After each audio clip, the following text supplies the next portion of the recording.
Yes, I have to admit that first I decided what the title was going to be, and then I sort of created my story around it, because I had to make up the title 2 weeks ago, and I just usually don't prepare so much way ahead. But still, let's do it. Let's do a presentation about why CEOs are losers. So, first of all, who's this guy? We all had food. We can have our after dinner dip, but first I need your help for 6 simple questions, okay? After that, you can all start snoozing, and I'll keep talking about stuff. But the first 6 questions, I need you. So who's this guy? Anyone knows? Raise your hands. Who's this guy? Anyone? No? Okay. Well, that's strange, because he's actually the CEO of McDonald's, which we should all know, right? So then this guy. Who knows this guy? He's the CEO of Shell, which is kind of strange. Why don't we know this guy? He's like the CEO of the biggest company of the Netherlands. He's our hero. We should be proud of him. We don't know him. Who's this guy? Nobody? Okay, this is the CEO of Coca-Cola. I don't know the Coca-Cola. I never heard of Coca-Cola, but still. So then let me ask you another question. Who is this guy? Richard Branson. Very well. Who's this guy? Bill Gates. And who's this guy? Sure. So, anyone has any clue of why we have no idea of who the first 3 people are, and we all know the last 3 people? It has something to do with the difference between CEOs and entrepreneurs. So the first 3, they were people that, well, they did some stuff right. Of course, they worked hard and they became the CEOs of huge companies. But let's face it, they didn't create those companies. The companies already existed. No. The last 3 people, they created companies. They created game-changing new ideas. They built them. So first they had the idea, then they built them into companies. They managed the people. They made it successful. And that's a huge difference. And that's why we all admire these entrepreneurs. And we have no clue of who these CEOs are. Now, let me tell you a little bit about what I do. And then I'm trying, again, to convince you to all be entrepreneurs and not CEOs. So I started my first company when I was 12, actually. This is me at the starting day for starting entrepreneurs at the Chamber of Commerce. And well, I had my own company, which was a web hosting company. So basically, we helped people who had built a website to put it online. So we made sure that if you enter a certain URL that you would see the website that comes with it. And I did that with a friend of mine, Georgia. I knew him through the internet, and actually we only knew each other through the internet. I've never met him, but we used to use MSN Messenger to connect and to talk about our business, and that's how we started our business. But then after about half a year, we got a little bored, because in the end, web hosting, it's not really a sexy product. So you're at a birthday, and then you're like, I got my own company, and everyone is like, wow. And then you're like, I do web hosting, and then everyone is a bit like, okay, what does that mean? So I decided to sell the company. So how do you sell your company when you're 13 years old and, well, you have your own company? You just change your name on MSN Messenger into my company is for sale. That's what I did. And back then, I had like 200 people on MSN. So they started asking me questions, and they started spreading the news. And before I knew it, I had an offer from 2 Belgians who were 16 and 17, so they were very old and mature guys. And they wanted to spend 450 euros for our company. So we said yes. Then I asked my dad if he could check his bank account, because I didn't have a bank account. If he could check his bank account to see if they paid the money, and they did, and then we transferred them the passwords of our servers, and the company was theirs. So that was my first entrepreneurial adventure, basically. I was the first at school to have an iPod video, which was just released back then, so I was the guy. And then I decided I want to do something bigger, better, nicer, and then I started this. I bought a cargo bike, basically, and I started using it to deliver organic groceries to homes and also to businesses.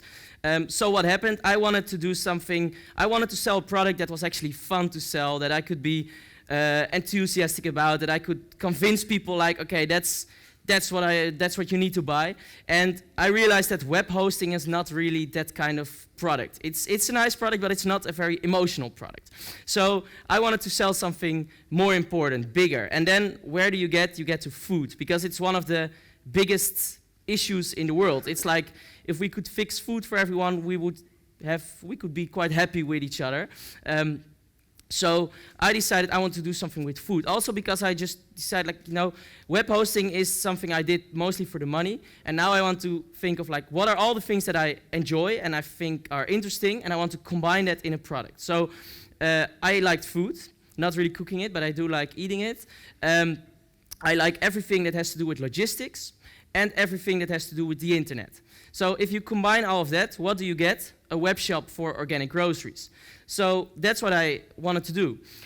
First of all, I needed, of course, to get the products. I needed to get a bike. I need to get some money. So I sent an email to Annemarie van Gaal. Some of the Dutchies might know her. She's a big entrepreneur here.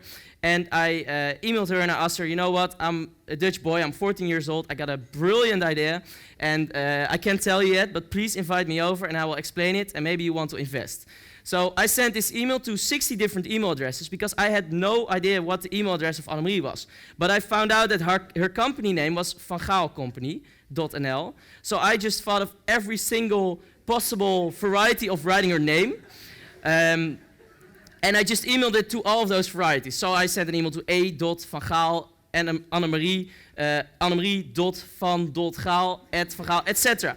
And then I got 59 emails back with all sorts of errors, and one didn't come back. And then I was like, okay, you know what? I got in, but still, she will never reply. Her secretary will probably just throw it away. And then about an hour later, actually, it was 10 in the night or something, but an hour later, I got an email back from Annemarie saying, you know what? I'm interested, so hop by my office in Amsterdam and tell me what the idea is. So I got there, very nervous, maybe even more nervous than my first TED Talk, but it was very exciting. And she was very enthusiastic. She asked me a lot of difficult questions, but I was quite well prepared. And so we planned a few sessions to think about it more. And after that, she borrowed me about 4,000 euros to start off the business. So I immediately bought a bike and I had a website built and arranged everything. And then I launched. And I told everyone, you know what, I think the biggest fear I have is that there's so many orders in the first few weeks that I have no idea on how to get everything done. Well, the opposite happened. I had one order which was for my lovely parents, and that was about it. So then I had to get to work, and actually what happened was that sort of through friends, I got on the TV station of Amsterdam, and they showed my product and my idea. And then I found out that everyone in the world loves young entrepreneurs. So this is one of the reasons why you should not wait with your idea until later. You should do it now. It's because everyone who's old and has a boring office job and has a boring life, they all want to help exciting new young entrepreneurs with new ideas. So in the next month or so, my story was published in all the Dutch national newspapers. I got on the national TV 2 or 3 times, and all of a sudden the phone started ringing. I got orders in. I actually had a problem because I was still at school, at high school, but there was also big companies calling like, okay, we want you to come deliver to our office at 9 in the morning, but I had to be at English and math. So in the end, actually, I had to hire someone after a few months already who was my first delivery guy. He was 45 years old, so it was a bit of it was a bit strange to manage someone of 45 who is like 3 times your age, but it all went quite well. And then I graduated high school after 8 years instead of 6 because of all the exciting entrepreneurial stuff. And then I started thinking, okay, do I want to study? And I decided, well, not yet. So first I want to be a full-time entrepreneur. And now what I've done is I've temporarily pulled the plug on the delivery service, and I'm developing a whole new business model where I'm not focusing on the groceries, but on the meals. So within a few months, you will all be able, also on the campus, to order within 10 minutes a nice and warm, healthy meal instead of a delivery pizza, which usually comes after 20 or 30 minutes, and it's not so healthy. So I want to deliver in 10 or 15 minutes and make something healthy. So that's the ambition I have and what I'm working on right now. And the fun thing is that I could have never done it in this way if I was 20 years older, because I would have had kids, I would have had a house, I would have had so many bills coming in, because since a year now I live on my own, so I sort of realized what it's like to have to pay for everything. So all of a sudden I have a bill for internet. So internet used to be free because my parents used to pay the bill, electricity, water. So in the end, I will already need to make like maybe 1,000 or 1,500 euros a month just to get food. So if I also want to start a business on top of that, I need to make a lot of money to save to be able to start it. Well, right now, I started this business with 0 cost at all, and I could just start with a land of, by borrowing 4,000 euros, which is, of course, it sounds like a lot of money, but in the end, it's not that much if you compare it to the amount of money that you will need when you start at the age of 40 or 35, because you will need more than 10 times that amount to just have a bit of a buffer to be able to continue doing your business if you don't make profit straight away.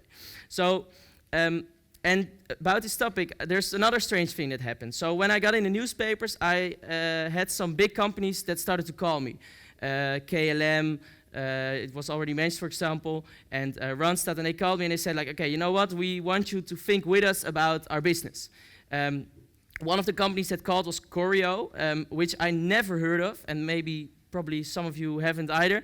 They actually, it's a Dutch company, they own 400 shopping malls in about 10 European cities, or countries actually. So they called me and they said, okay, we want to think with you about the shopping mall of the future. And I came there and I was between all CEOs of like Schiphol and all big companies, losers.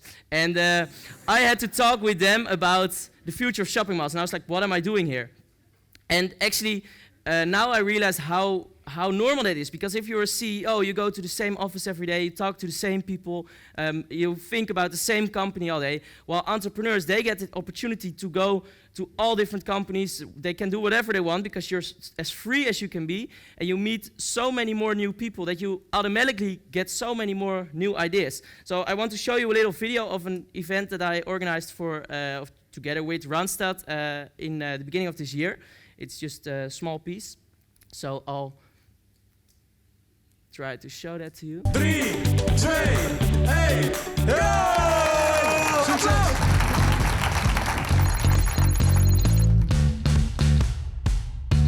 Web interfaces, UI's, noem het maar op, ik kan het allemaal maken.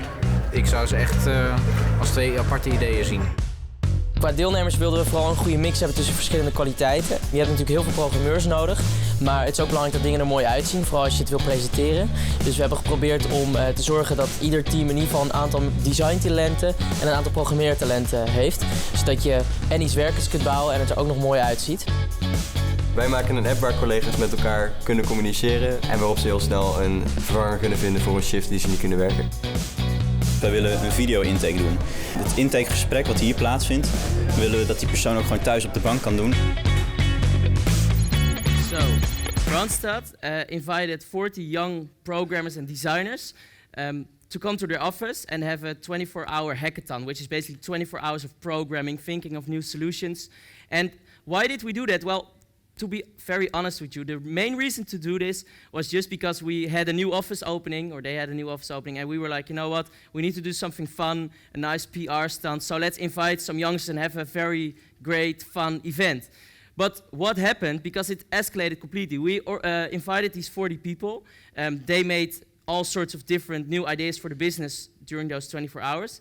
And then all the CEOs and the people from Randstad, they came to me like, okay, I need to have the address of this people. I need the phone number of this guy. I need to, and after, this was a month ago now, and since then we decided that of the 7 teams, we actually hired the people of 4 of those 7 teams to actually build ideas that they sort of prototype during the hackathon. So actually, there's 30,000 people working at Randstad in 39 different countries, and who do we need, or who do they need to build their actually future of the company? They need 20 guys from somewhere between 15 and 22 years old, because they apparently have the better ideas, and they're also quicker at building them into reality. So I think that proves that all of you here are capable of doing big things. So you can make a decision. You can become one of these 2.